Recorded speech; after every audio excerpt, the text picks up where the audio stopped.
welcome back to Cast Me to Hell with me, Seb. And with me, Robbie. And this week we return to our Horror Hot Takes feature. Thinking about all of the things that might just piss you off. Yeah. So this week we are looking at some overrated horrors. We almost had a classic CMTH miscommunication where I accidentally said underrated for some reason when we were talking about planning it, and we almost came with completely opposites. Yes, that's where Robbie starts saying Halloween and I start killing him for Just saying strangles overrated. Although this does have the potential for some strangulation. Oh, it? absolutely. I mean, I feel like all of the last horror hot takes, we did, which was just horror hot takes. It was just any take that we could bring in. And we had all kinds of things. The ones that like pop into my head, like a lot of, I know there was definitely some A24. There was some mention of the Saw franchise. There was mention things that like some people are so passionate about, and then if you're coming to call them out for it, or call out the bad parts. Just a disclaimer here that yes, we want to hear from you. You can abuse us if you want to. But at the same time, we do know that this is just our opinion. We're not trying to force our opinion upon you. You must listen to us. You listen to our podcast, therefore you must follow our word. Yeah, our word is very much gospel around these parts. Exactly. Like when we tell you to go and murder certain people for us, that's taken as you must do it, because you listen to our podcast. That's what you do. Just like when we were talking about that dog loving the other week. When we say, you must fuck dogs, you must fuck dogs. And this episode's already off to a good controversial start. Well, the first gospel of Cast Me to Hell is always make sure that you are subscribed. And please leave us a lovely review. I had to try and shoehorn that in somewhere, so obviously I got it. Horror Hot Takes it's a fun one to do, because like you said, it's kind of a bit tongue-in-cheek. We always have a debate over some of them, although it's one of mine. I think you'll definitely agree with me. I remember on the last Horror Hot Takes, if you haven't, go and check it out. I'm pretty sure I spoke about my dislike for Chucky and the Child's Play franchise. Yeah. So this time I stayed away from it, and I stuck with, because you look on lists online, and when it comes to overrated films, you get some of the stuff which is always on there. Stuff like, I don't know, maybe Hereditary, Conjuring, The Witch. It always seems to be a lot more modern franchises that seems to be on there. Yeah. Or you get a real old school throwback, so something like The Exorcist is one that I've seen on a lot of overrated lists. Yeah. So this is just like a bit of fun. It's hard for anyone, because again, it's purely taste. Yeah, of course. You know what I mean? You're like, you might think that certain films, like in any other genre, if you go for like any genre, can have this same effect. Just like you said about, say, The Conjuring. Well, to be fair, to someone born maybe in 2000s, and that was their first film, and they grew up watching those films, they might be one of the greatest franchises ever to them, because they love it so much. But to people of an older generation, and then you try to turn around and say something like The Exorcist, and they'll kill you straight dead. They'll just take you away and execute you on sight. But it's all about taste, and even with horror, not all horror is universally loved, and there are people who absolutely adore horror films, but there are certain ones that just rub them up the wrong way. Yeah. You know what I mean? And it's just like that. And it's no different in any other genre. It's like the people that are like, oh my god, how do you like Adam Sandler comedy films? They're not funny at all. But to some people, that's the funniest shit they've ever seen in their life. Definitely. You know, they can hear him speak like a baby child toddler for the rest of their life, and they just love it. But for some people, it's like, what the fuck is he doing dressing like a woman? Well, Jim Carrey is one who is very... who's like that. People either really get it or they don't. I kind of love Jim Carrey, but I know many people who are like, it's why is it funny? You know, it's kind of it's just people are like, it's just goofy faces and stuff like that. I'm like, but I like it's enjoyable. It's fun. It's there's a heart there. There's a heart. There's an enjoyableness. Yeah. So all of these kind of ideas are always very much hard to water down into one area. There might be ones where we're saying certain things about them, and it's not, and I'd also point out in my head that I don't actually, even though I'd say overrated, I wouldn't necessarily say that I'm saying that it's a bad film. I'm just saying that I just think there's maybe, with some of them it might be, there's a hype that's built around them that I'm not sure is a deserved hype, or it could be that ones that you've kind of reflected on, or, and I know that you could be out of that, but maybe it's because I'm not in the nostalgia of that film. So I've gone back and seen it when people have seen it, like maybe when they were in their teens, and now I'm looking at it and going, yeah, it's not. To me, watching it, I'm not seeing that much of what makes this great. So there are so many different ways that you can look at these kind of films, and there are so many interesting choices you can make. Now, I didn't look at any. These are purely free that popped into the top of my head. Yeah. That kind of came up when I thought of this one. I literally only thought of one like an hour before we were recording now that finally popped in. Yeah. I was going to look at lists, but it's just sometimes you do end up going down a right rabbit hole of ideas. And I knew with this one, you're going to have a lot of ones. And I've got to be honest, some of them will be legitimate people who've watched the films and been like that. And even then, there will be some of these that myself would probably piss me off to read them, because I'll feel like certain writers are just like, I feel like you're just trying to get people like you're just trying to stir up. Yeah, you're just trying to get people hot. Yeah, coming in damn hot. Yeah, it's trying to make them hot. And this is what horror hot takes is. It's coming in hot. Well, do you want to come in hot first? It's a hot day. Come in hot. There you go. I was about to go and grab my phone. It's all in my brain. I haven't written anything down. I haven't looked at anything. Maybe I smash your brain open and eat it. I will consume your knowledge, and I can just give your takes for you.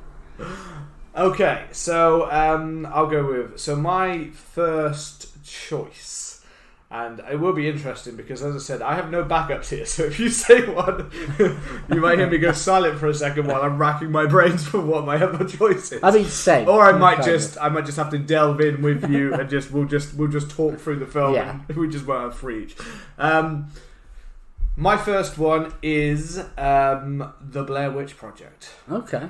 So, for me, this is one that I watched with my brother when I was younger. At I think, obviously not the peak because not when it was in cinema, but not long after it had been released on DVD. Yeah. I watched it with my dad, and obviously, what was I, like 11 or something like that? Because I think it came out in, was it 98, 99? Yeah. And then... So no, I wasn't even that. I was like 8. Well, this is what... I always remember this because I was watching...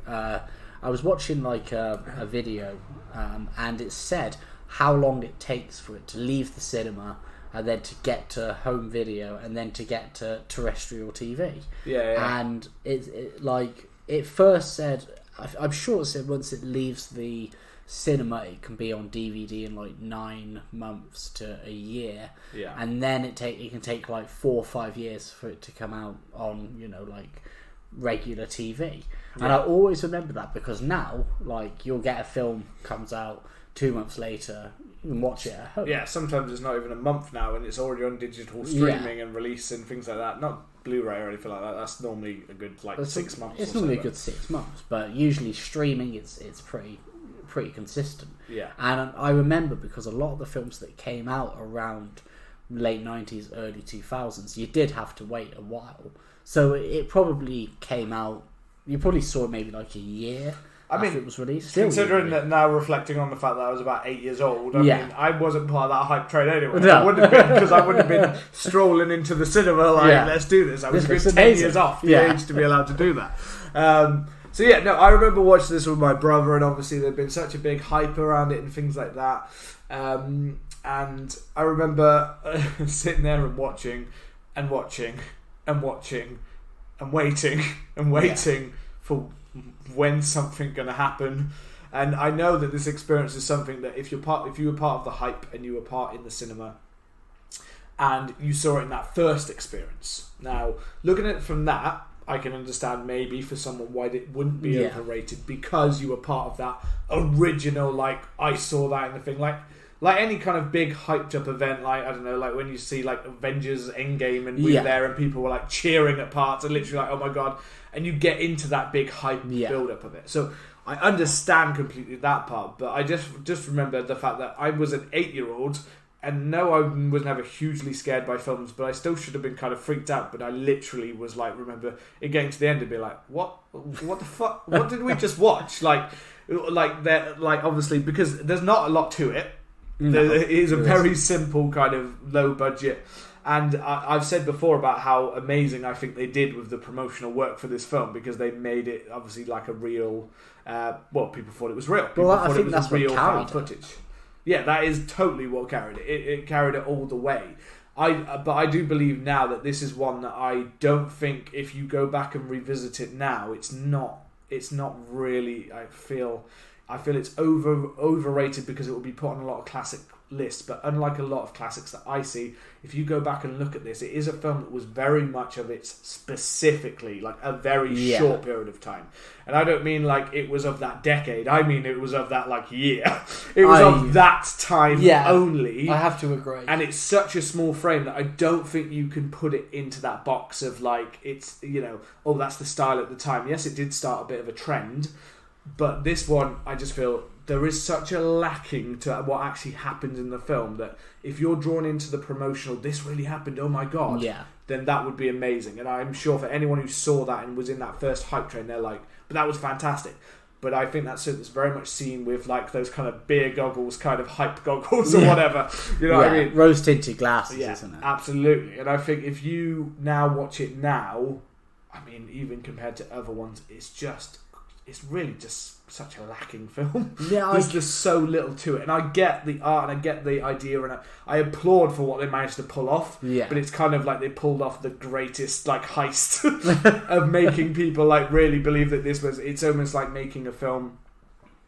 And again, it's not so much that it's a bad film. It's just if you watch it now, and I feel like anyone new who would come to that film, it's just bland. There's not much I can say about it. There's no necessarily like amazing film making that I really felt happened there. I do think it was very obviously low budget anyway, and so I get that, but I just don't think there was anything naturally like amazing. I just think it was one of the first out the gate to do it, which great, but then I think there have been far superior found footage films. And I don't even really like found footage. I don't think it was a very good genre anyway, so it also started a bad trend anyway. But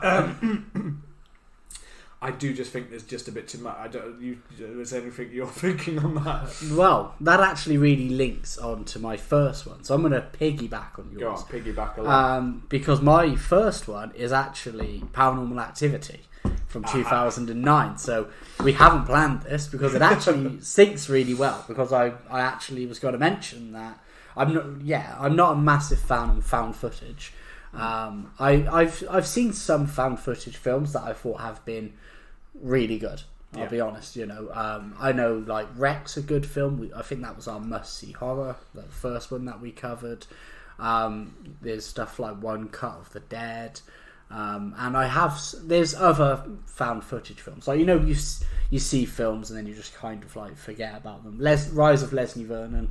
There are some good. Yeah, there were, but in all genres, wasn't it? It wasn't just horror. There was Chronicle for like superhero ones. There was a bunch of ones about like party ones and all that. Yeah, they took it into all realms. There was even kids films that you started to use it all. So it's not a genre I'm massive on, but there are gems in there. And the one thing that I thought about the Blair Witch, right, is I don't think that the Blair Witch is particularly, like you said, I don't think it's a particularly great film. I think it was lightning in a bottle. It was the moment. It was, I think this is real. They've got the missing posters. Also, 98, 99, 2000s.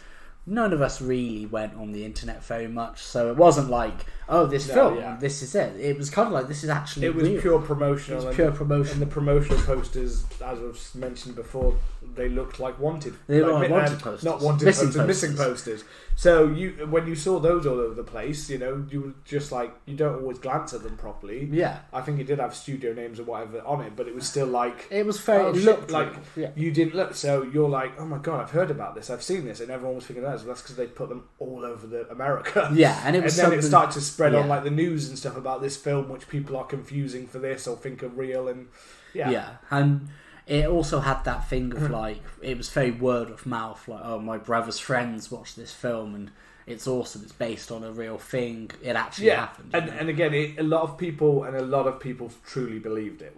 It was purely on that. It is one of, this is the thing, I do think this is a case of it's if I was to say some of the greatest marketing, if we did an episode of like the greatest promotional marketing, like this would be up there with selling Drew Barrymore in Scream. Yeah. You know what I mean? This would be up there with literally tricking the audience into thinking something like it was completely not. Like, this is one of the greatest marketing in any cinema history, but sadly the film doesn't live up to that hype. But there are some moments that I like. Like, I like the whole story of the Blair Witch. I kind of like the ending. I think it's cool, and then the ending has a great. That for me, the ending is the it almost feels like the only major thing, horrific thing that kind of happens in the film.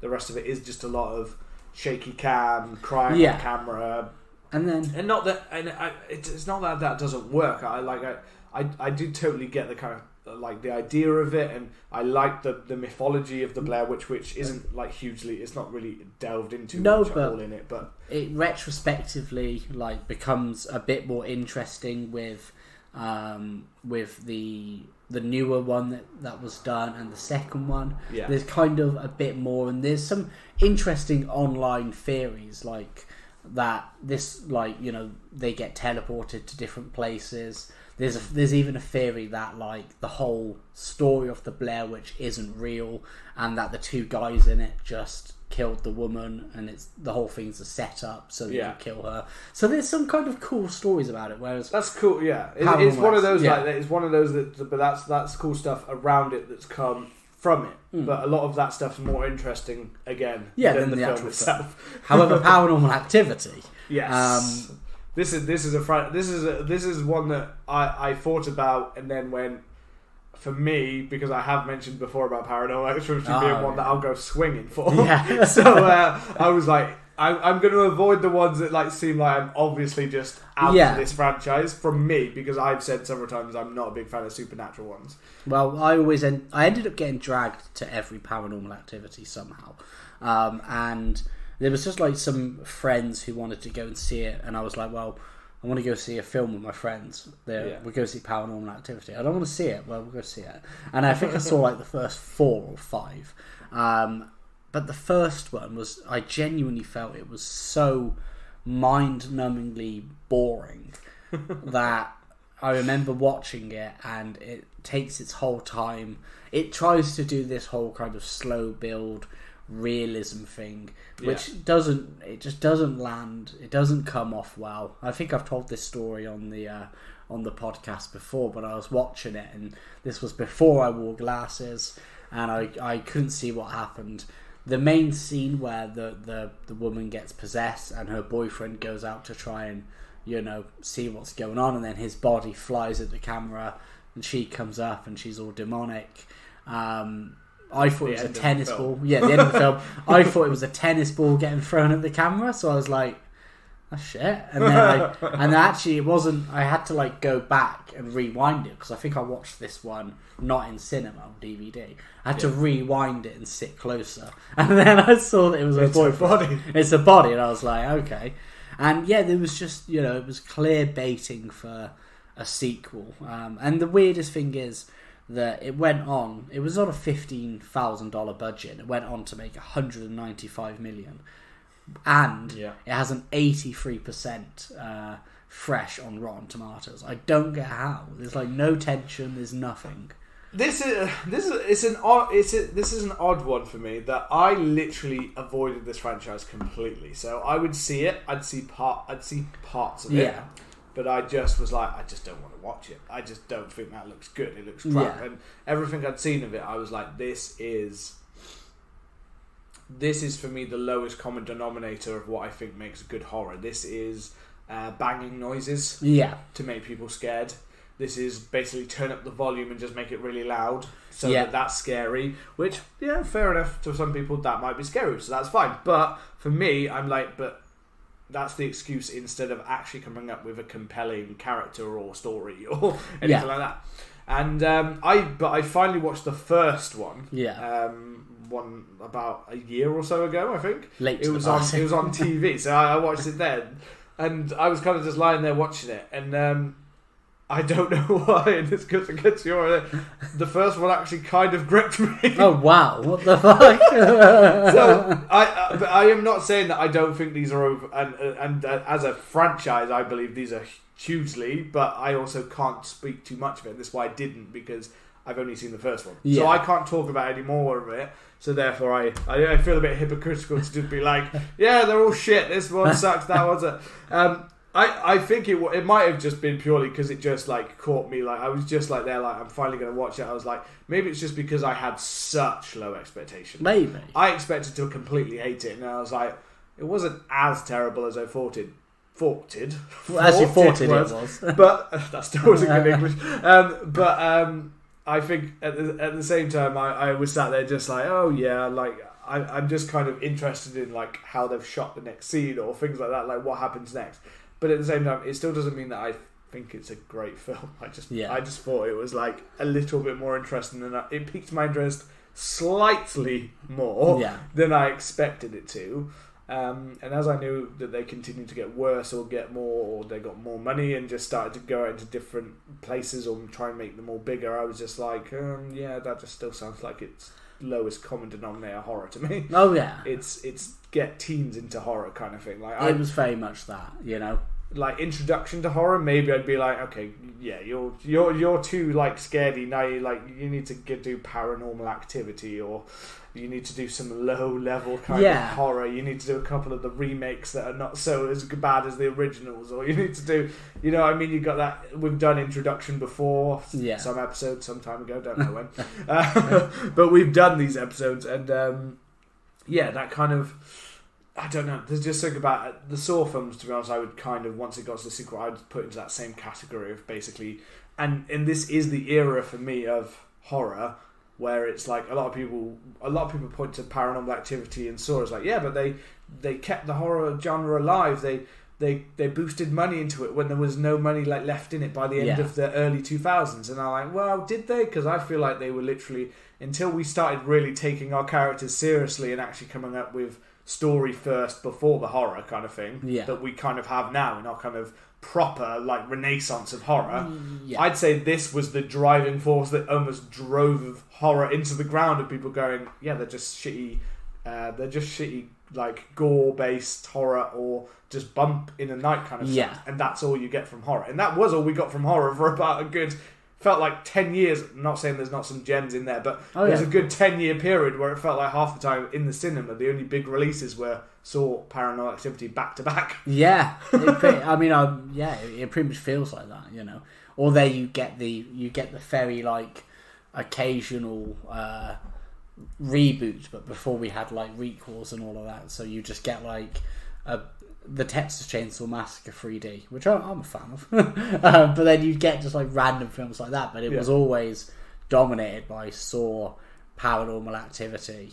Even, probably or just like that, just remakes. Yeah, remakes. But not good remakes. Most of them not good. Some of them, like, there's a few good old gems in there, but most of the time, that's all we were getting. We were just getting what felt like recycled stuff from horror films. Yeah. And each time they were making less and less money, and they were driving themselves out of business, and then it took something bigger, like literally thinking a little bit bigger to get us out of that. Because it really felt like we had you had like the Platinum Dunes era, where all of the remakes were everywhere. I mean, obviously you're going to have some other great horror movies that are released, but if we're looking at box office and stuff like that, it was very much that the kind of torture porn boom, where you had obviously Saw, Hostel, and then stuff like Paradise Lost, and those kind of like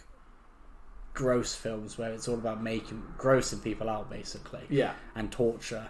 Or you had so many found footage. Like there was one film, I can't remember for the life of me what it was called, but I remember there was a massive outroar of it. I think it might be called like The Devil in Me or something. Yeah. Massive outroar Inside Me, yeah, because It's like this found footage film. Yeah, it's too sexual. Rosemary's Baby. I remember this one because I remember you.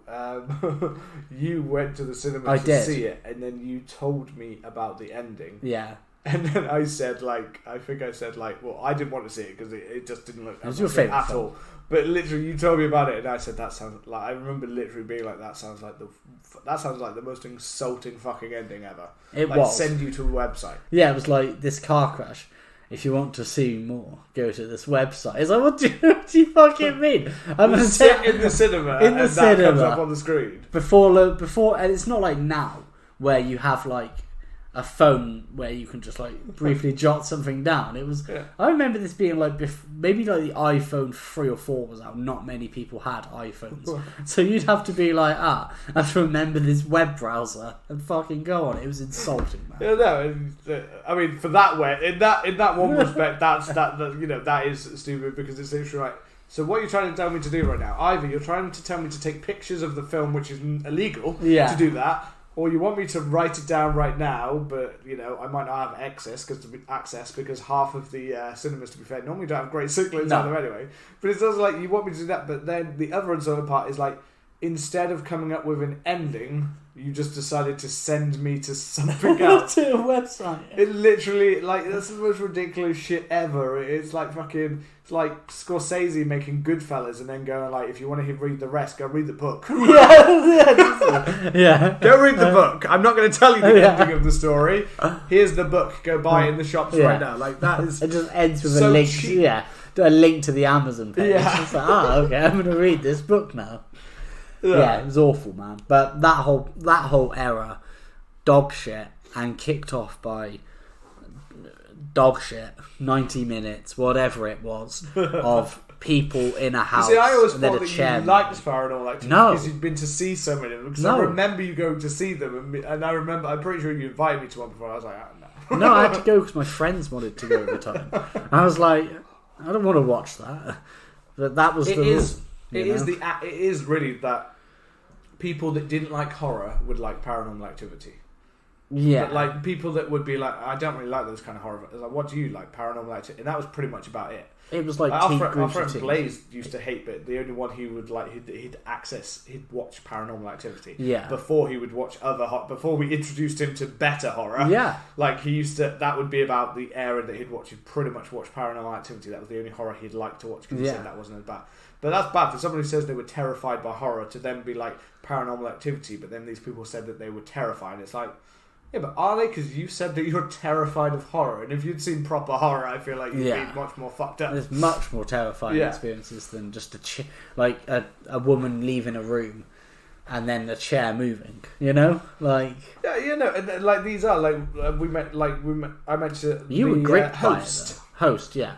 That host was using a similar kind of idea, but at least, and it also didn't overstay its welcome, but it also just stuck to a short time, but it had a story to tell. And that's it. But none of these Paranormal Activity ones that I've seen or read about, or from what I can see, seem to have much of a story at all to them. So, yeah. But that's mine. I completely agree with that one. That's overrated, and the fact that made so much money, while I bet there were a shit ton of great horror films that made fuck all. Yeah, probably, man. In that same time frame. Yeah. Yeah, so, right, my next one. My next one is a slightly newer franchise. Okay. This one, for some people, will cause a right fucking shit stir, because people seem right now to be so hyped up about these films. Okay. And it's Terrifier. Okay. Have you seen either I've seen the first one, I haven't seen the second one. Let him cook, as they say. Before we come to him. Again, this is not me. I'm not saying that these are bad films, but I do think that there's a lot that I felt left to be desired about these films in terms of how it played out. Now I know that again these are small budgeted films, and all written and directed by the same guy, and also he does a lot of the prosthetics, practical effects, and all that kind of stuff. Is it Damien Leone? Damien Leone, yes. Damien Leone's Terrifier, yeah. And it's not that I don't see a well done for the the practical effects that you've done. That's very effective. But when I've watched both, and I can't really boil it down to just is between the both for me, like first one and the second one. The second one expands on it more, and I'm not going to spoil it. I do want to watch it because it's got a lot of parts to it, but. It's quite an odd approach, obviously, that it takes. It's got some weird twists and turns in the first one as well. In the first, kind of weird twists and turns. But I don't know. There's something about it from the first to the second that kind of left me feeling a bit cold and a bit kind of, I don't know. It felt a bit dead inside at times. Like it's not that it's not scary, but I didn't find the acting that great, to be honest. But I think, for a budget, forgivable for the budget, and I found the practical effects, well done for it. And I get the idea with Art the Clown and kind of things like that. But I just find there was such a hype where people talk about this film like it is such a great film, like a master of horror kind of film. The level of hype that this film and the second one have got, and to be honest. When I boiled it down to me, it feels mainly it's about that kind of the gore. And it's about that level of gore. But, I mean, the first one's pretty bad. The second one, not ruining everything, takes it to a level of sickening gore. Yeah. Like, literally, extended periods where you're basically just watching him torture someone who doesn't deserve it to a level of... Which I think the director said is inspired by Jack the Ripper's level of torture that he put upon certain people and things like that, which is fine. Was fine, but it not only did I feel that some of these scenes kind of overstay their welcome, and although they are practically there, I still didn't feel like the story and the script and actually how the story plays out actually lives up. I feel like the gore lives up to it, but I don't think a lot of the other stuff do. I don't actually think that I don't feel that they're actually well directed. I will feel like the gore is well done. I don't feel like they're well directed. I don't think they look that nice. I don't think the shots were that amazing. I think Art the Clown is a creepy creation. And the stuff that he goes on to do, some of it is quite gross and sickening and purely due to the great practical effects. But what I've seen from the first and the second, to be honest, and they have a slight fantasy element to them at times and things like that. But I just don't see the level of the hype that I get to, because we get, if you've got anything like a horror podcast, you see the constant flow of it coming through, and I constantly see this film go on and on and on about the reviews were quite glowing, but I will be interested to see for the third one, which has been given a far exceeded budget, and now been taken on more studio based kind of given. I will be interested in what that looks like now that it's kind of a bit more money in it, and then whether people are still when they can't go back to the but it's a low budget. Yeah, but will it still live up to or will they start picking apart? Oh yeah, but the story's not actually that strong. Or if we're going to stick with same actors, the actors aren't really that. I mean, the girl in the second one, to be fair, does exceed most of them. I heard she was good. She's good, but a lot of the other cast members are still not that great. Still not very strong acting wise. And I just didn't think that the story and everything just felt like it was purposely just trying to offend, which is fine if that is probably what he's going for, just everything to be offensive. But yeah, it's a personal preference that although I can watch them and I will watch the third one, and I don't think they're bad films.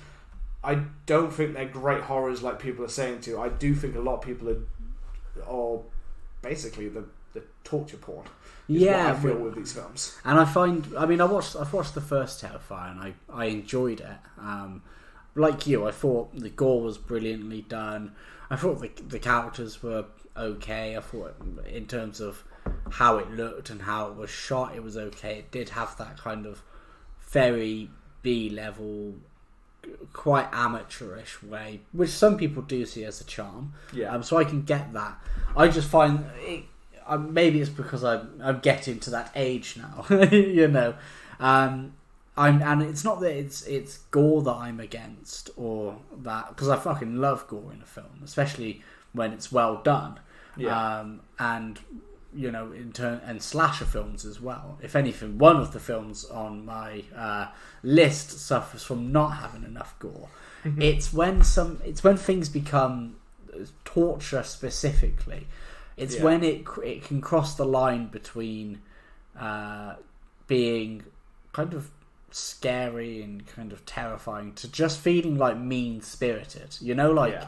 But the implication of danger, Dennis Reynolds, and the implication of torture and seeing somebody in that situation can be very like anxiety provoking and scary.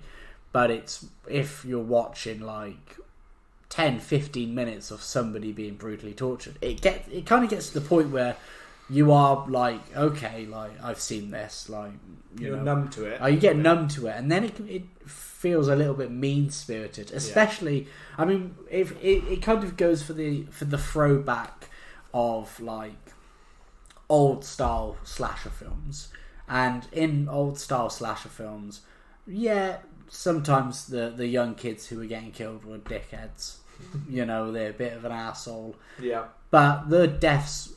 You could get brutal deaths, but they weren't always dragged out. No. Whereas sometimes, once you're watching innocent people getting tortured, you're kind of like, this feels a bit mean-spirited and it's kind of a bit too much. There's definitely, and it definitely for me pointing more towards the second, to be honest, than the first. The first was a low budget for what it was what it was. For me, it's more the hype around how great people say the second one is when... To be honest, it leans into fantasy, and sometimes it feels like the fantasy is there to hide the fact that it's got the word you just said, mean-spirited, is pretty much spot on. Like, it felt cruel. It felt that they were using this cruel kind of part to be like, oh, like look how far we'll go with this horror. And to be honest, that's what.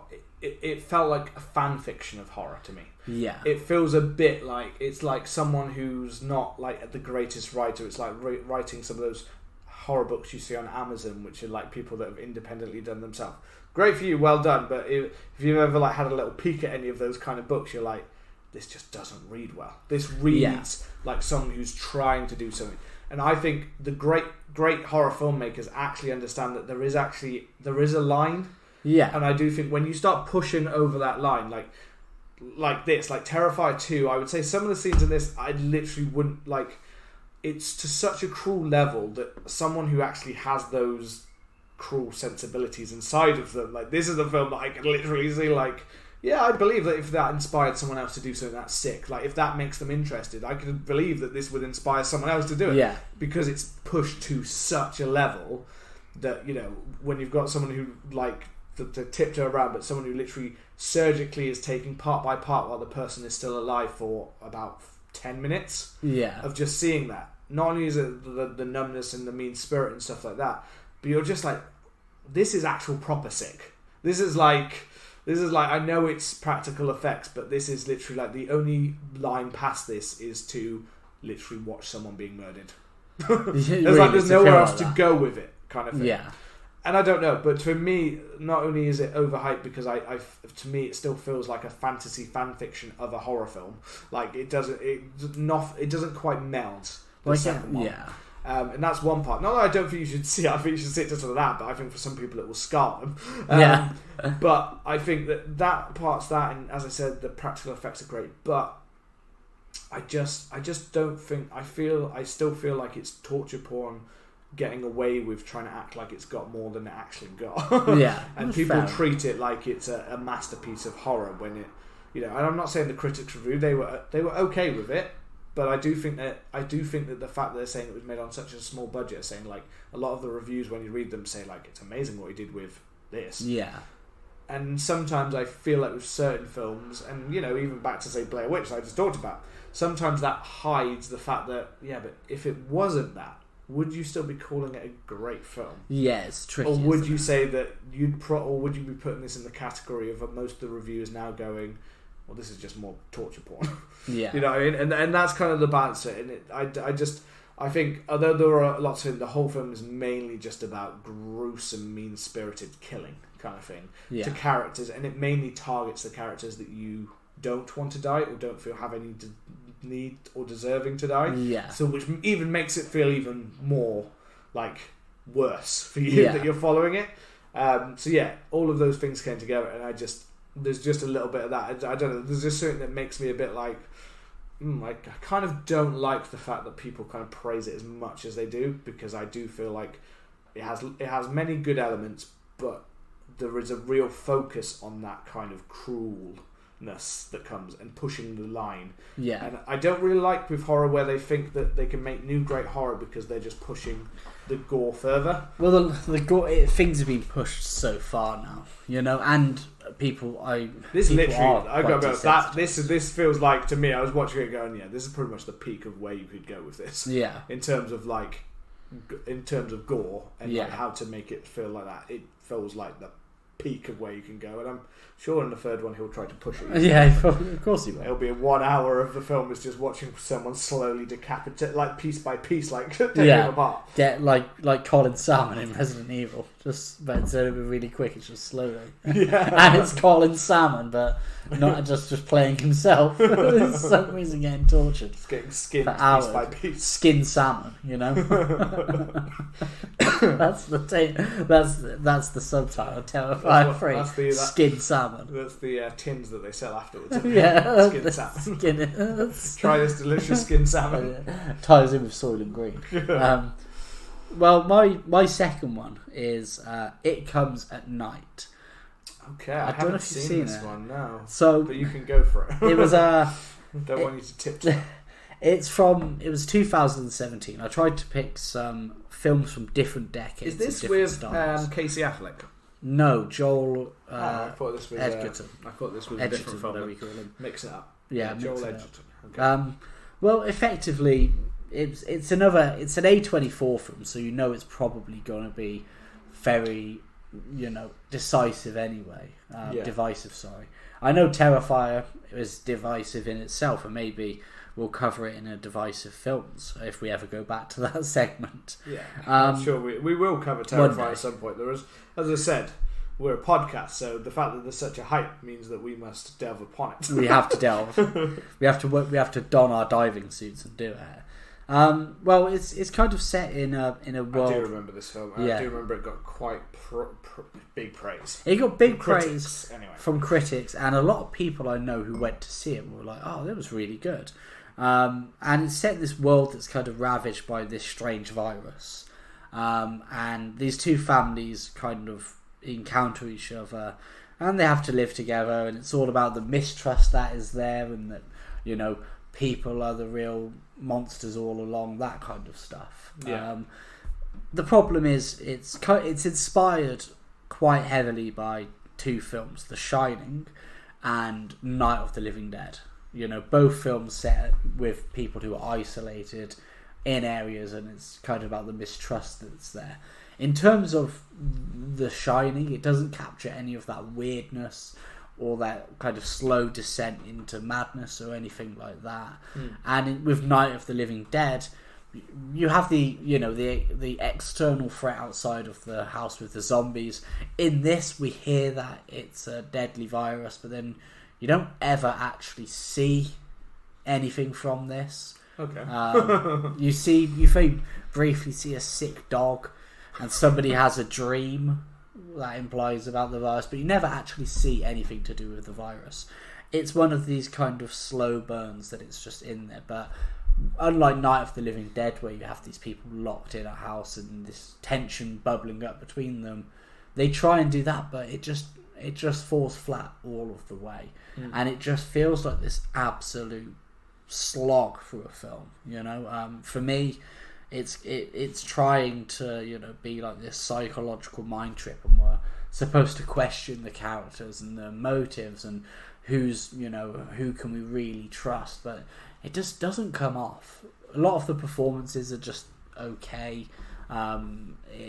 They try and do this thing where they want it to look quite frustrating from inside, and quite disorientating what the actual building looks like inside. So you have weird shots, but it doesn't make you think, this is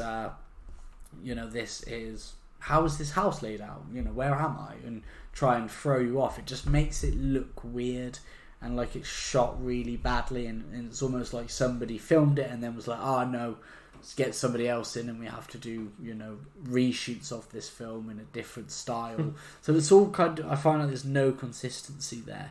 And then it, as with a lot of A24 films do, it just kind of gets to an end and it tries to be nihilistic, you know, it tries to be like, you know, people are the real monsters all along, and some kind of contemporary message that a lot of them, and we brought this up in the other horror takes. A24 came up, and as you know, and for every, you know, certain ones that they do that, you know, for every bodies or X or something like that, you know, that we've now started to get some of them. There is a lot of A24 films out there that, to be fair, a lot of people have completely forgot even existed. Yeah. Where they were this kind of pushing this kind of, we're doing horror, but we're doing it as the drama with a contemporary kind of message, and some people absolutely eat them up and love them, and you know that's your choice. But majority of the ones that I have seen of those kind of ones, I just found, one didn't really feel like a horror film. Yeah. It felt like it was so lacking. Like, no, it's like going to a restaurant and you're ordering a cheeseburger, and then they say, what we do here is deconstructed cheeseburger. So you've got like beef foam, and you've got like lettuce that's made out of like candied lettuce or something like that. You've got two burgers that are made out of like pre-war like low wheat and stuff like that. Like, you've got wheat spread around your thing, and then you're like, so I wanted a cheeseburger, and you've given me like a plate with like crumbs, some foam, and some sugary candy shit, and you're saying it's a burger. Like, that's not a fucking burger. It don't work. Yeah. So it's not a burger. I want a burger. I don't want whatever the fuck. I want to make it myself. Yeah. Let me go back there. I'll make you a goddamn burger. But yeah, that sometimes the worst parts of A24, sometimes they do really well, and sometimes it feels like they're trying so hard to be different, or letting filmmakers make the film, and it's like, this is my vision. It's like, oh, that's amazing, you make that vision, and it's like, I just feel like it feels like someone who's really thinks, sometimes certain ones of them do sometimes come across like, it's like someone who thinks they're really reinventing something and being really clever about it, or they're rewriting something, or they rewrite a story that's been done a million times. And I found a new approach to it, and I always just find that it's like, you're trying to act like you're better than the horror. Yeah, you're trying to act like you are above it. Like, I'm above it, so I can raise horror. I can rail that crap about raising it to another level. And it's like, or no, elevating horror, and you will just get a bit like, yeah, but no, because this is horror, because this is what the mainstream and the horror fans love, these kind of horror, and you're trying to be up here, and people like say they love them, and then it's like, yeah, but do you actually like horror films, or do you like dramas? Or do you like psychological thrillers or things like that, which again, thrillers and horror is not that different, but when it removes almost any element of like actual terrifying, we've talked about the lines between what's the line between it being pretty much more of just about the psychological, but in terms of like it's following a twists and turns, but at what point do we start saying, actually, although they are very close, what point is it not actually a horror film anymore? If it's removing any blood, any gore is one way, but any kind of actual like jump or fear or tension, if those things go away, then to me it's like, it's not a horror film anymore. Well, two interesting things. One is Disney Plus don't actually have a category for horror. They only have a category for thriller, and all of the horror films are under that. Maybe, as like you're saying, there's this idea that, and maybe it's because of stuff like Paranormal Activity and Saw, is that like, oh, horror, now we stay away from that. Like, we don't make horror, we make psychological thrillers, you know? Like, they're two different things. No, you're not. They're the same films. They're the same genre, man, you know? If they're messing with people mentally, that's scary. So it's horror. Yeah. If they're doing things two people's bodies or massacring them, then yeah, that's horror. It's horror as well. Man. There's different types. If it's a 2-hour film where you say that something terrible is coming and then nothing ever comes, and then nothing ever really happens, but two characters talked the whole time like something was going to come, then I'm starting to question if it's horror. Yeah, because it's just talking about it instead of actually showing it. Yeah, and there's, I mean, talking more specifically about It Comes at Night, is it tries to come off as this message of like, ooh, you know, the world is this dark place now. People are the real monsters, and it's like, well, we've had that. That message was in Night of the Living Dead, you know, and it's been in pretty much every zombie film since. And we've had, especially around this time, we've had post-apocalyptic films that have been extremely grey and depressive. That is a part of the core theme, right? Yeah. Is mistrust and what people part do. Of the majority of zombie films in general, the main theme is that quite often you should fear the dead, but the real people to fear are humanity. Yeah, and if you look at something like The Road, you know, is a perfect example of a depressive post-apocalyptic world where if it was like you could either be in the road or you can be dead, I'm like, I'm being dead, man. Yeah. I ain't being in that. But it's done amazingly. It's done so well. Yeah. And I almost feel like this film tries to do that. You know, it tries to be like, look at us. We've got this message that we've come up with. You know, this is, and it's trying to stand on the shoulder of giants and failing miserably as far as I'm concerned. And it also has, I remember the trailer for this looking quite good, to be honest. That's why I went to see it, because I was like, the trailer looks good. You've got all of these creepy shots of like the woods, implying there's something out there. And we get that in the actual film. We get these moments where you kind of, you know, you're led to think that there is something out in the woods, but that's the time where the film actually is like, oh man, we're picking up speed, we might get something, whether we're gonna go, you know, we're gonna see some kind of zombie, or whether there's gonna be some kind of implication that there is danger out there, or there's going to be, you know, the stakes are going to start to build and we're going to start to get all this stuff now. It just doesn't happen. You're just like, you then go back to an absolute slog where you have characters who just do things, and it's like somebody slips up so obviously, I don't trust them anymore. And it just repeats this cycle of being like a shot of like the woods, like lingering. And the first time you're like, oh shit, something's coming out or something's going to happen. And then it's like the next day they have an argument about something. A lingering shot of the woods at night. And then it's like, you can't just repeat this. And then it gets to the end and you're kind of like, I genuinely remember being like, why did I even watch this film? Like, and then like a year later, people were like talking about this film, It Comes at Night, and they were like, oh, it's really good, it's an amazing film, go and watch it. And I was like, it doesn't ring any bells. And then I looked at the poster and I was like, no. There is a line that I do sometimes think about, and I've sometimes found myself on the other side of this as well, where of course. I do.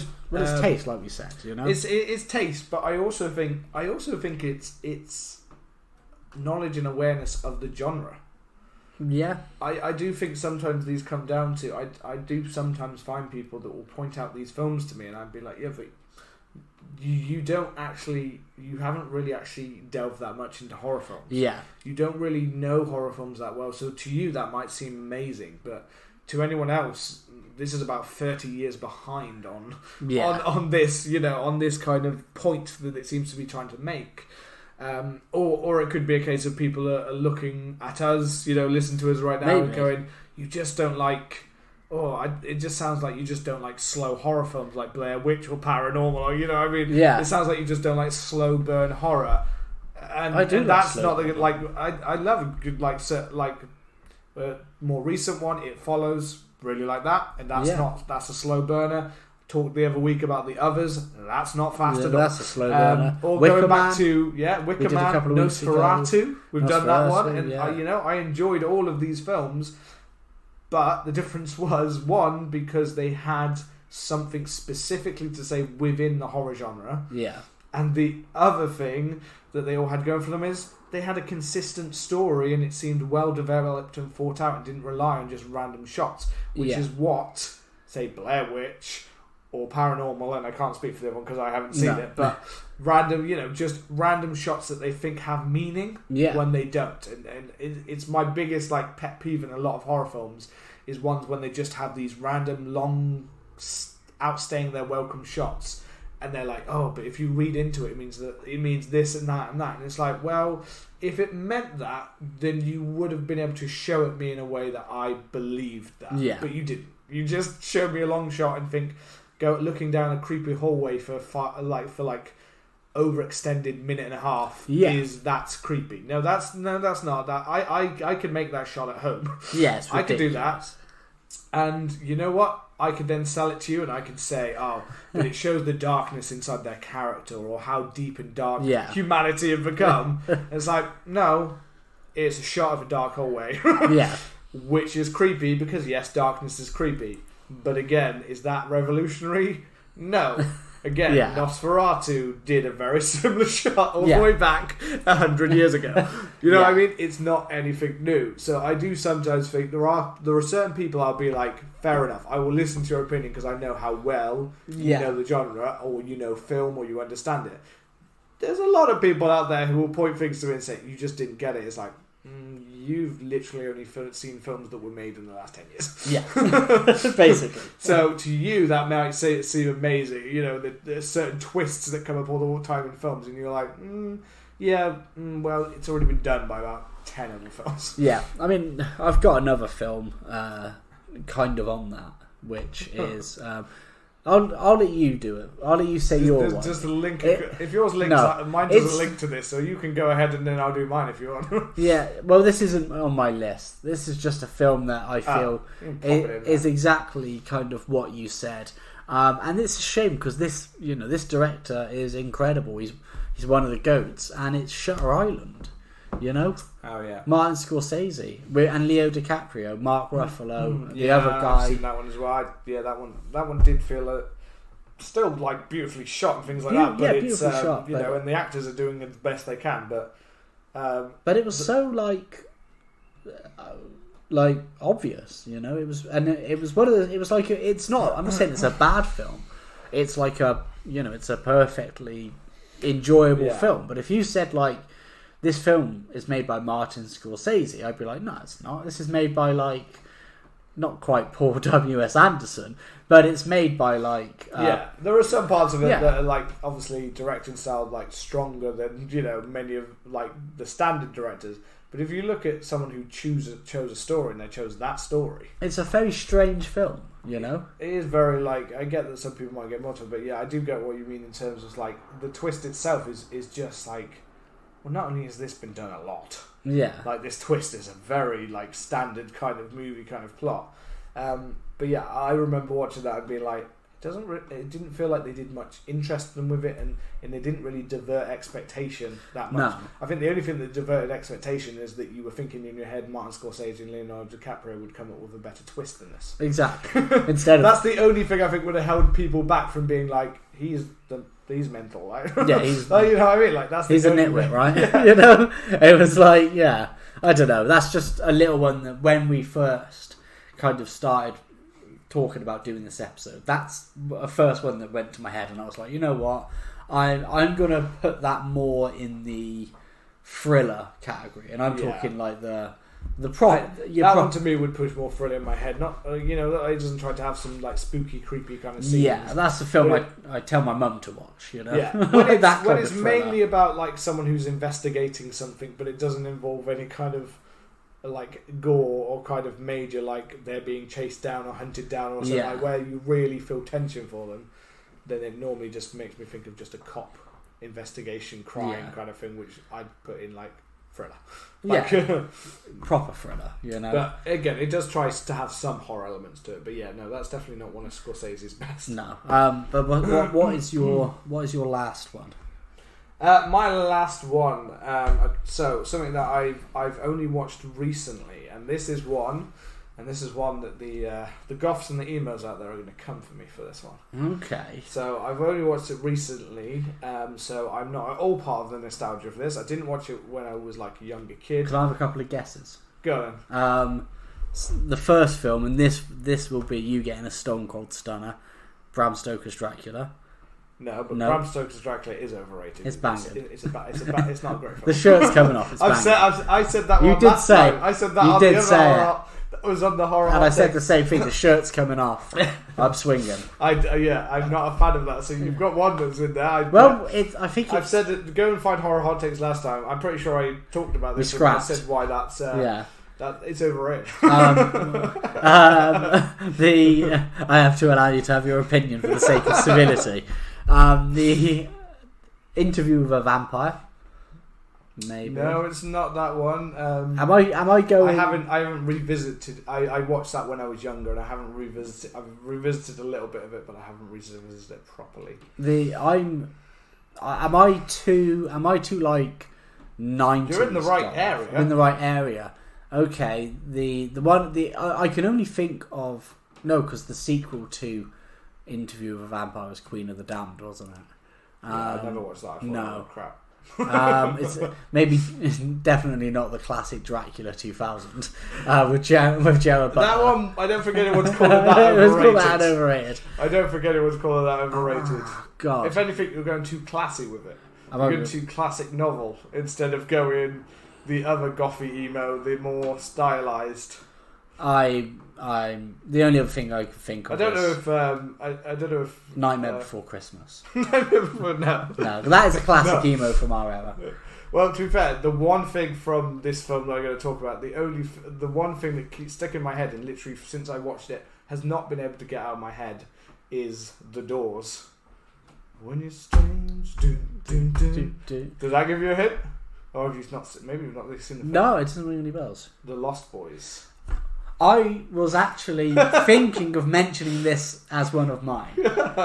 And The Lost Boys. I was thinking of mentioning this because next week we are covering a film that I think is much superior. I'll tell him. You can tell them because I was literally going to make this point in the actual thing, and this is what cemented it. Actually, watching this film, I'd only watched this other film for the first time last night, and that is Fright Night. Absolutely, our next one, which is our next episode. Yeah, but Fright Night is what I expected The Lost Boys to be. Okay, like kind of, you know what I mean? Like that is the full on. Yes, I expected a little bit cheesy and shocky, but I expected it to be that, and to me. The Lost Boys is for some people of a certain kind is like a religion. Yeah, no, like, it you know is. What I mean, the look, the style, the music, the thing, look, style, music. The oily man who plays the saxophone's banging. Yeah, that's absolutely. Awesome. People love him. I know he plays what is it for Love of Horror? Yeah, he plays a lot. He plays like every year. I think he plays there. I know people love that. And I get all those elements, and Kiefer Sutherland always makes an interesting kind of villain to a certain point for me, and that's what I expected to see. And then I found in this that actually everything in this film I felt was just style over substance. And I know some people love it probably because it's style over substance. Yeah. But I didn't find much depth to the story. I felt whenever it started to take an interesting turn, it either quickly turned away from it, or characters just felt so underdeveloped that I didn't give two shits about them. Like as I said, soundtrack sounds great. Yeah, and I've just blanked on the director's name. It's not coming to me. But the thing that Joel Schumacher. Joel Schumacher, that's the one. Joel Schumacher. The thing about Joel Schumacher is, do you know what other yeah? I know what he did. Other major films he did. Yeah, Batman Forever, Batman and Robin. Yes, he did. That's one thing that sticks out. However, Batman Forever and Batman and Robin, yeah, Batman Forever, slightly better kind of film. Yeah. Batman and Robin, terrible film, but also amazing. Yeah, at it's the kind same of time. so bad it's good. It's so bad it's good. And for me, Lost Boys, sadly, I was like at least hoping it might fall into at least that. I'd heard it was so good. So I was hoping maybe it'll fall more in it, but even if I don't enjoy it, at least it will probably be so cheesy and so bad it's good. And there are many cheesy, enjoyable things like the saxophone. Yeah. You know, and like the outfit, and like the kind of the gang and the clothes and all of that hang out within that time. And I was like, yeah, that's all works well, but you know, you've got Jason Patric, who's kind of the older brother, and then you've got Corey Haim, who's the younger brother, who's wondering about what, and they've just moved to this new town, and you've got the mum. Jason Patric's character gets drawn in, you know, by a girl that then leads him to this vampire cult. Yeah. They all kind of hang out like a gang and stuff like that, and it's not that I get it, and it all feels very biker gang, and it feels on the verge of, you know, of being a cooler, like a kind of trying to be a badass version of like they're a gang like T-Birds or something. Yeah. You know what I mean? Well, it's supposed to be based on like the Peter Pan story, isn't it? You know? Yeah. Like the boys who never age. The boys who never age. But I just I don't know, and I got that, but you've got like Jason Patric's character who starts to kind of get delved into it, and I was like, oh, that's kind of interesting. But like as soon as he's kind of gone to it, he starts turning away from it. Yeah. And then I didn't really find much that interesting or likable about his character. Kiefer Sutherland's normally a terrifying villain. When he's in certain films, I've found him to be like in Stand By Me, he's a fucking terrifying presence. Yeah. And in this, there was something about the way he looks and the way he acts that just for me fell more into cheesy than scary as a vampire that he was. And it just happened with a lot of them. I just felt like a lot of the characters were wasted. I felt like I didn't really get to know the other gang members. There's like Alex Winters in there. Is in it, yeah. Yeah, and again, he another two lads. I think he gets ripped about a third of the way through, or half the way through. Yeah, and it just, I don't know why, I just kept looking at all of these actors who are like really great. And Corey Haim has Corey Feldman, obviously, who made sequels of this. Corey Feldman, you know, he's off the rails, has been for a long time because all of those kids at that age. And if you haven't checked out Corey Feldman's like YouTube music stuff, go and check it, because I don't know, whatever the fuck he's on, he's trying to be Michael Jackson, like Michael Jackson's still living inside it, but he's still Corey Feldman. But I kind of it's really weird. But I kind like if you have like 5 minutes, you should watch the opening of one of his show. It just like lists everything that he's like ever done. It's insane. But then I kind of feel really sorry for him. Yeah, both of the Corys as well. Corey, obviously he died. He died about 10 years ago, I think. But they both had terrible problems with drugs their whole life. Like River Phoenix, who died when they were younger. It was a shit show back then. It was the Weinstein in their peak. In the prime, you were about to say. In the fucking prime. So bad. They were back in the day when they were in their prime. You know? Back in the day, at the peak, making notes. Yeah, in the peak. You mean to say? In the peak and in the bad way, not like this is the best it's gonna be. I was in the prime. I mean, like the worst of the worst kind of scumbag, like Harvey Weinstein, and you know, I know his brother's not been arrested for the same, but you know, he was probably, of course, it's like anyone else who was around with Jimmy Savile and Rob Harris and that. It's like, come on, you didn't know? Yeah, you know. But yeah, so you know, and Joel Schumacher is a director who is very style over substance, to be honest. He makes films that look interesting, and he sure knows how to put together a set, and he sure knows how to put together like a film. The problem is he's never, from a lot of the different films that I've seen, even outside of, you know, Batman film, there's always just something that feels a bit hollow in his films, sadly for me. And I get why he's got so many films that have got cult status. Yeah, and people stylize themselves after them or get tattoos after them. Yeah, because there is a very appealing that part. the look of the films is not overrated. He has a flair for it, you know. Yeah, he's really even giving Batman nipples. You know, it's like, well, no one would have thought of it, but you went there, and you know what, you know, it's now cult classic. You know what I mean? All of that thing. You know, I thank you, Joel Schumacher, because, to be honest, the world would be a worse place without Batman and Robin. Yeah, that's definitely. Without Arnold making those quotes and whatever he had to do when he had to gargle, basically, like he had to gargle acid in order to have a blue mouth that lit up. But that's so good. It was worth it for what he did. I love that Mr. Freeze is such a tragic villain, and then he's just Mr. Freeze. If you read the comics, or if you watch, there was the animated show used to do, what was it? Sub-Zero is one of the animated ones they do. Yeah, and it's one of the most heartbreaking villain arcs of a story I've ever seen. And I loved it as a kid. And then, so I was like, they're doing that in Batman and Robin. As a kid, I was like, that was so sad in that. I can't wait to see it in the film. And then here's Arnold taking one of the saddest things ever and turning it into a pun. Yeah, it's literally turning everything into a pun. But yeah, no, so, you know, stylistically, he certainly had a vision. But I don't know. There's just something that kind of left me a bit hollow that I expected, and this wasn't even one like some of the films, to be honest. Sometimes I'm watching it and I'm half watching it. Yeah. But I was actually watching and paying attention because I had to. I did have to watch this twice. Yeah. I had to stop and I had to go up, and I even went back further because I was like, I don't quite remember, so I want to actually fully enjoy this.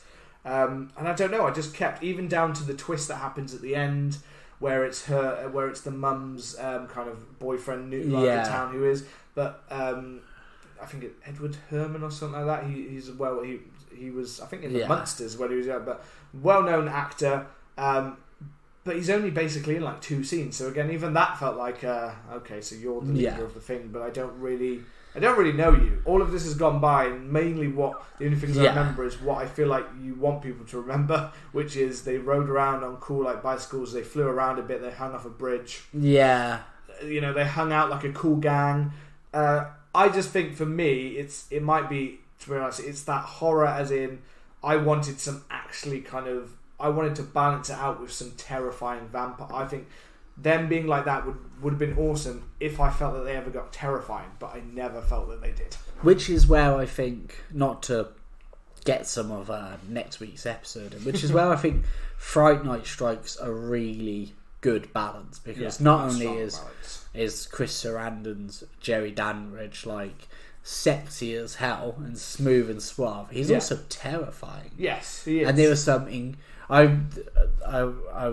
the first time I watched Fright Night, it solidified itself as one of my favourite horror movies because of not just the experience I had on it, which I'll say about next week because I don't want to ruin it. Yeah, we won't delve much now. But the way in which the film has such clever moments in it, you know, that you kind of don't expect, or that stuff happens and you're like, oh shit. And it for me, that is very much like how a vampire film should be done. Whereas I think I kind of get what you mean. If you're doing, and especially if you're doing that take on a if you're doing that you're take trying to do a bit more of like a mixture of maybe kind of dark comedy mixed with horror. Kind of thing. Something a bit more, more contemporary at this time, as opposed to like a fucking shriveled old ballbag who lives in a castle. You know what I mean? Yeah. You got like a handsome vampire, like that hammy Gary Oldman. No, like that's digging on in. No, like that's top of the notch. The bear. You're trying to poke the bear, you know. but this bear will not be riled. Like that beautiful Gary Oldman performance. But no, I think old ballsack. But I think like you have a point. I think the film is very like, it does feel a bit style over substance. Like I kind of remember watching it and it being very quick. I remember them turning up. I remember them. It's not a very long film. I'm pretty sure it's only around the 90-minute range. I think. But even so, it feels like they turn up. They, he's like, oh, I want to fuck this bird. And then it's with the woman's with Kiefer Sutherland, and then they're like, "Oh, we're vampires. You're eating worms or whatever." And then they go and they see Corey Feldman, who's like, there's vampires at this town. Yeah. And then it ends. I don't think I ever made the point about Corey. We went off on a tangent about Corey Feldman, but the Corey Feldman as well, where they're like these kids who are like read comic books, so they're like really knowledgeable about it. And again, like Corey Feldman in like say Gremlins, I loved like his awesome part in it and stuff like that. But in this one again, it just fell flat because it just felt like they were trying too hard. Yeah, I don't know. So it felt really like pushed about trying to be this niche kid. Like this felt like the most that you're pushing. Like this is, you basically went, I want a Corey Feldman type. Yeah. So I got Corey Feldman, and now I'm going to make him the most Corey Feldman-esque performance of that kind of edgy, kind of sarcastic kid. Yeah. You got to be that. And it just felt like, I don't know why, and like that, or like when he was in Friday the 13th or something like that, it felt like they were just really pushing, like he was, we don't need to make him anything more because he's Corey Feldman, so you know he's cool already.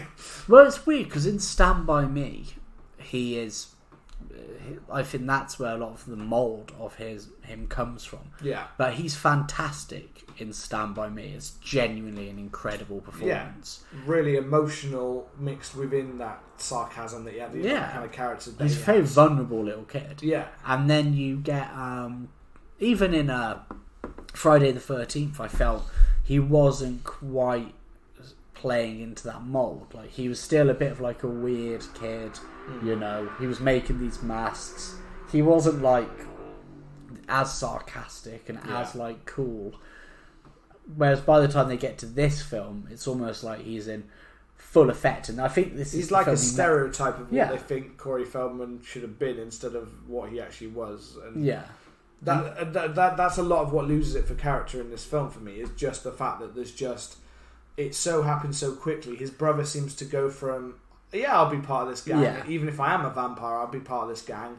Just so quickly changing around, not feeling naturally, and his brother trying to fight it with his nerdy comic book friends, and you know them getting there. But again, and like one or two scenes, but you're definitely right about it. It's so fast. It felt so fast. It felt like, again, I feel like I might have liked it more if it had extra time. Yeah. To just flesh everything out, give it some time to kind of.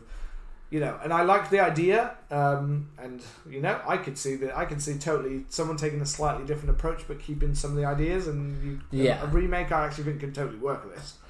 In fact, I think there is a remake. I swear someone said it's one of those like you don't know this is even happening, but I'm pretty sure someone said there is a remake. I wouldn't be surprised if there was, man. It's already going on, like The Crow and stuff like that. Ones that you kind of under the radar that you don't actually know what's going on, but they've been in development for ages without knowing it. But yeah, so that's with them. That's really it just left me a little bit like underwhelmed. No, I'd heard such like The Lost Boys is everything in horror. I think I agree because I watched Fright Night first, and I spoke to people, and they were like, "Yeah, Fright Night's good, but if you want like the definitive 80s vampire flick, then Lost Boys." And I was really hyped for it, and I watched it, and I was like, it was good, it was enjoyable, I liked it, but it wasn't incredible to me. It was, like you said, it was overrated. I feel like it needed more of an edge. It needed more of a feel. I just didn't think it was scary at all. I didn't really see how people could find a lot of these characters. I know at certain points when Kiefer Sutherland gets like one major scene when he goes full on like vampire, like Buffy face. Style. Yeah.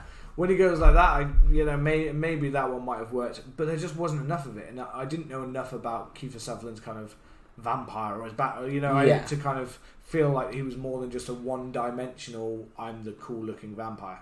Yeah, that was it. Not like Chris Sarandon's, where we get actually quite a lot of information about him and understand him. Yeah. In this case, the villains are all pretty much. In fact, all the characters felt very. They're an archetype. They're a stereotype of what you'd expect to be in an 80s film. And that might be because I've then seen many other films that came after it and films that came after. And that might be why, but to me they just felt like one note. Most of them felt one note. It didn't feel there was much more to the characters. Yeah. You've got still one more? I've got one more before we end. But before I end, I will quickly jump over to the social media lounge. So as always, we put in the films that we're going to be talking about, or the feature that we're doing.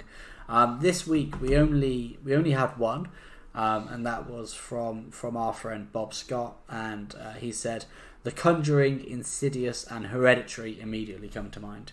And I agree with Hereditary. I've only seen it once, and kind of didn't really get it. I thought it was alright. Yeah, we've done the horror hot take Ari Aster talk. Yeah, and we've said many times that he's a better director than he's a better director than I think he is necessarily a screenwriter. Yeah, I think his films look beautiful. I just don't think that there's actually that, or there's a lot of borrowed stuff in there that just feels, and it never comes to like a great ending or things like that. And again, it's the same reason I avoided Hereditary and I avoided Midsummer, because I could talk about how I feel that both films are very much a rip-off of other superior films that they've then blended together to make something that, but it's they look good. They look good. I remember I've only seen them once, but I remember quite liking Insidious and The Conjuring.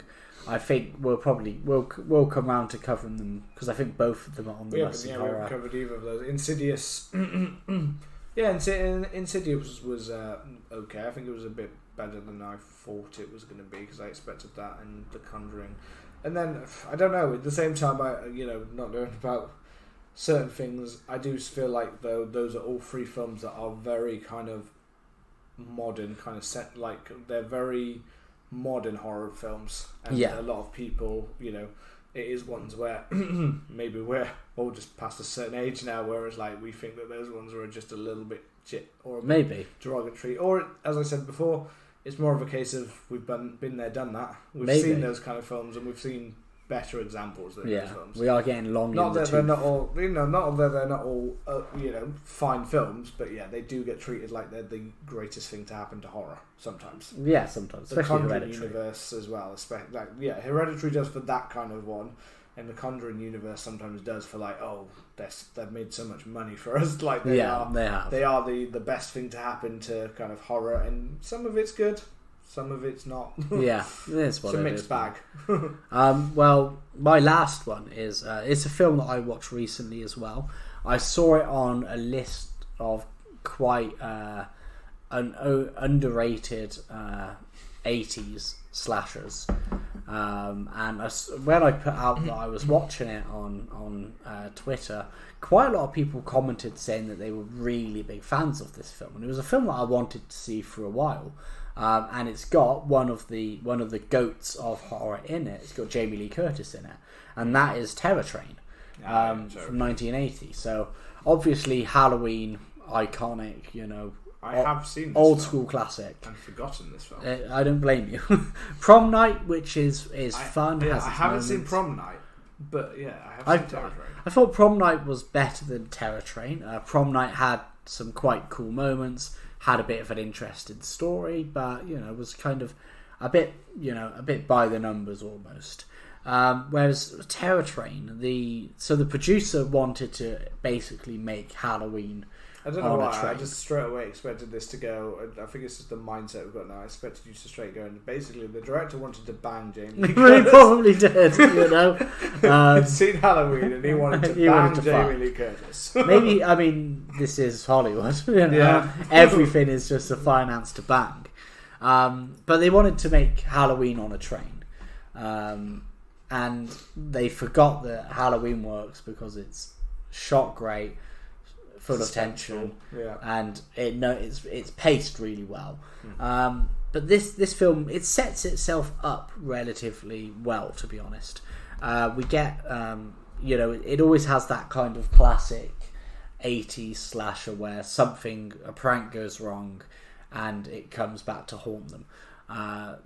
This guy wants to fuck, basically. Jamie Lee Curtis leads him into a room. Try to tease him and implying that they're gonna fuck, and then he gets in the bed and they've stolen a corpse from the local morgue or the on-campus morgue for the doctors. And the guy freaks out and goes batshit and gets locked away. And then 3 years later, they're having a train on a party for some reason, and the dude has supposed to have escaped and is basically killing his way on the train. And the when you say this to people, it sounds quite interesting because you're like, okay. Maybe the idea of a murderer making his way through like a long moving train where they're getting cabin by cabin, you're like, I can see how that could work. And not only that, but when he kills someone, he takes the costume, and then he goes. I remember there being several different costumes because there's one where he looks like Groucho Marx. There's a lizard. Yeah. Whereas although like Groucho Marx, but there's like a British scientist. Yeah. Who I remember when we were a kid. I can't remember what his name is, but he looks exactly like that as well. Yeah. And just like that, just that kind of guy with this big bushy mustache and glasses, or he looks a bit like. He also looks a bit like, to be fair, Eugene Levy. Yes, a little like Eugene Levy. And so does one of the other masks. When he does the next one, it's still a guy with these big eyes, big nose, and kind of greyish hair. So it still looks like it's Eugene Levy now. Yeah, he's gone back. One looks like Eugene Levy in American Pie. Now it looks like Eugene Levy a bit more now. But yeah. And it's so when you say that to somebody, you're like, oh, maybe that's quite cool. However, the film just plods along. It's incredibly boring. This is what I mean. I 100% have seen this film, and I can literally tell you I remember fucking nothing about it. Well, yeah, it's one of those films where it's like so I remember a scene with like when he goes into one of the cabins, and I think attacking someone in a costume and things like that, and it's kind of unclear and they're like moving around, and then he comes out and that's basically it. And that's basically what you just told me. That's basically it. He just takes a costume, moves along, kills someone, takes a costume, and there's a lot of like off-screen deaths. I don't mind an off-screen death, but when like a lot of them are off-screen deaths, or you'll get into a point where it's like kind of very bloodless. Yeah, it falls by the wayside. You can do bloodless if you fill a film with tension and with atmosphere. If you think of like Halloween, relatively bloodless. Texas Chainsaw Massacre, relatively bloodless. Or you can do a slasher film which might not have so much atmosphere or tension, but it's got some really cool kills, it's got some great gore, and it's got some actual like cool looking shots, And I would put one more in like, I know that Halloween obviously is a slasher, but it's a slow build suspenseful slasher. Yeah. But then you have got more ones like, I don't know about the original Prom Night, but a lot of ones like, say, the Prom Night style or Sorority Row, where it's pretty much just more they're making their way around and they're killing them in kind of gruesome, gory ways, which is much more what I expected this one to be, which was that kind of horror, not trying to be something it's definitely not, with costumes that are definitely not living up to it. No. And I was going to say, there was a part of this where I was mixing up a little scene of another film in my head. Yeah. And I was mixing it because it's another Jamie Lee Curtis film. Okay. Trading Places. Oh, okay. Because there's a scene on a train in Trading Places where they go inside of they go inside this cage thing and they're dressed up on the train like certain characters, different characters in there.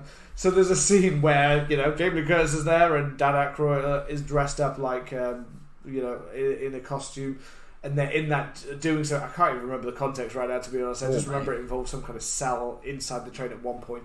But anyway, it was just popping into my head like, Trading Places is like there you go, like it's basically. That's how little I remember this film, that I'm interjecting other films with similar actors or a costume in, basically, because it's like my brain is like, well, you watched it, so you could have completely wasted that time. You must have some memory of literally nothing at all. As like one scene and the guy that he looks like a Jew. Yeah, he's a Jew costume, and it is a Jew costume because it's got little bits on it. It's almost offensive. It's a real offensive one. It's just incredibly bland and plodding and boring. And there's also this really weird part of this film where David Copperfield is in it.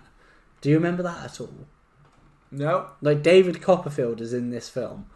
And Why? all he's called it, yeah, why? You're literally gonna have to tell me because All he's just referred to as the magician.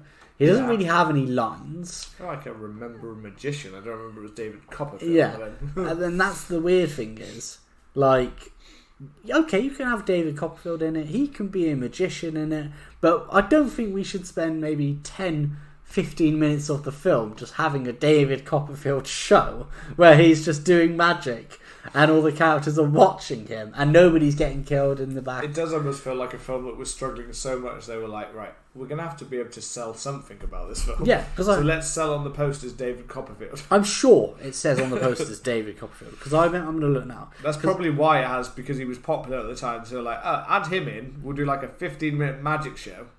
Yeah. And David Copperfield. It literally says, and David Copperfield as the magician.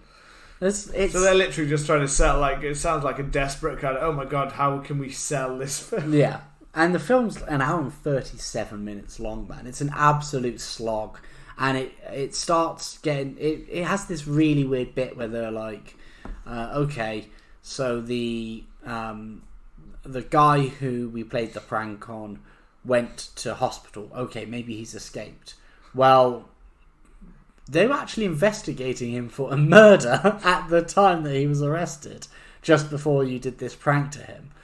Okay, and then you expect them to do like some kind of red herring, you know, like this whole thing's a red herring. Okay, it's going to be somebody else who's like, he was my brother, or like, you know, I felt guilty for doing it, or whatever it was. It just is the mental. It's just him. It just turns up. I was thinking, I remember that. I do remember it just being a guy and being like, I mean, I guess the whole idea of the Halloween thing that they were thinking, well, it's fine because that was just the guy that escaped, so it can just be that. It can just be that guy, but.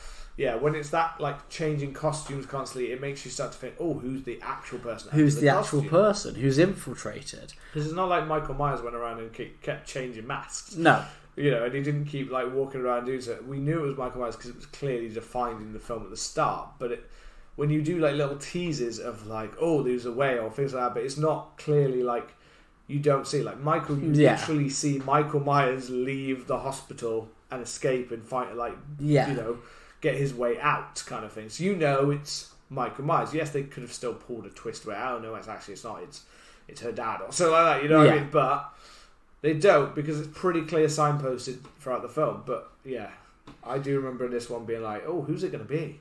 Because I felt like it was more one of them was pointing towards one of the people one of the friends was on the train is the killer or something. Yeah, because that's kind of what it feels like it's building up to. It's all like in Prom Night.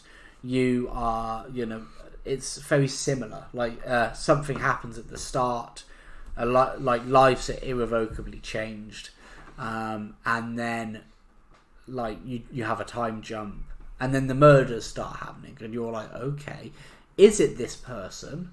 Yeah. Or is it one of the friends? You know, you kind of got a little bit of mystery and intrigue there. However, you just get to it, and it's like, oh, it's actually the guy who's just escaped, and he's just like, yeah, Jamie, let's fuck, like we were going to 3 years ago, you know. It's just like he got immediately traumatized by this, spent 3 years like screaming and like being heavily medicated, and then was just like, no, I gotta fuck Jamie Lee Curtis, I'm going, you know.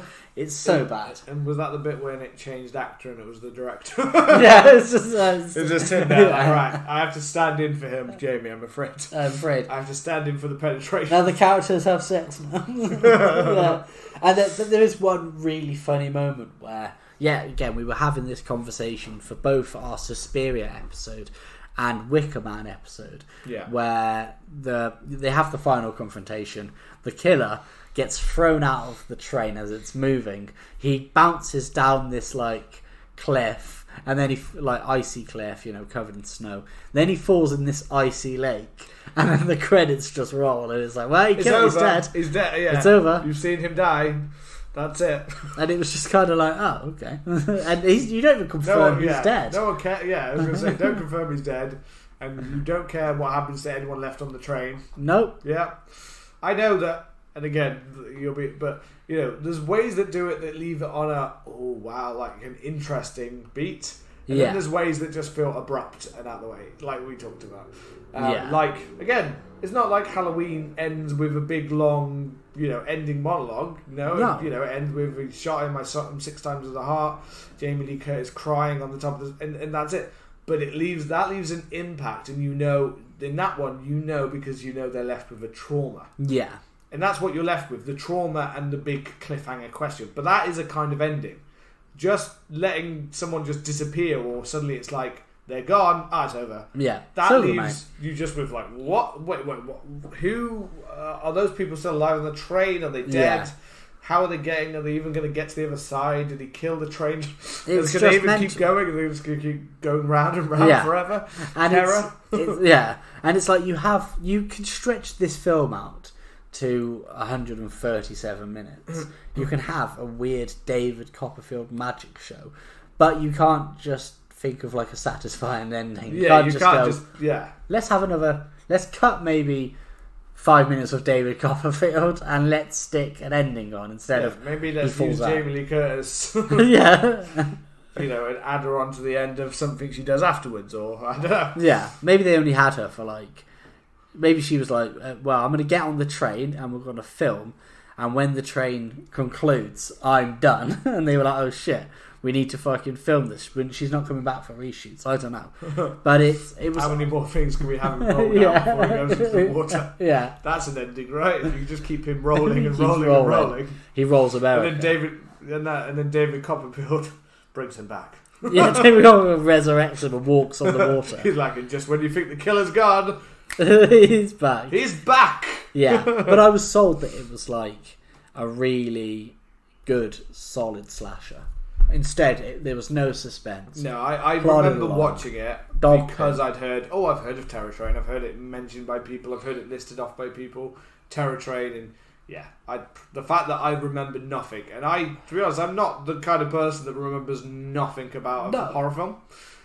Even when I haven't paid full attention, there are normally at least some things that pique my interest. But I literally, apart from that mask, I don't remember. Yeah. I barely remember anything from it. Now, the only reason I probably remember the mask is less from the film and more the fact that that's the main thing you see when you look at it online and stuff like Posters that. and everything. Like when I've seen things posted about it, you normally see that mask appear on there. So, yeah. And I literally don't remember at all. I think I remembered that I was a bit like Jamie Lee Curtis's hair's a bit odd. Or something like that in this one, but apart from that, I was literally like, I don't remember anything that she does in this film. Yeah, well, and no need to. I remember some glare of a film where like there's a magician while they're in the kind of the main cab kind of area, where people are standing around having the party and watching, and occasional bits of like costumes getting ruffled. But that's it. Like, that's it. That's the film. There you go. I've seen the film. I don't need to rewatch it. You don't need to rewatch it. I know that there's a remake of it. I bet it's like a TV movie made remake. I think from the look of it, it's probably better. I think they might have made a second one of that as well. I think it was like like when Sci-Fi Channel makes remakes or like do their own version of something.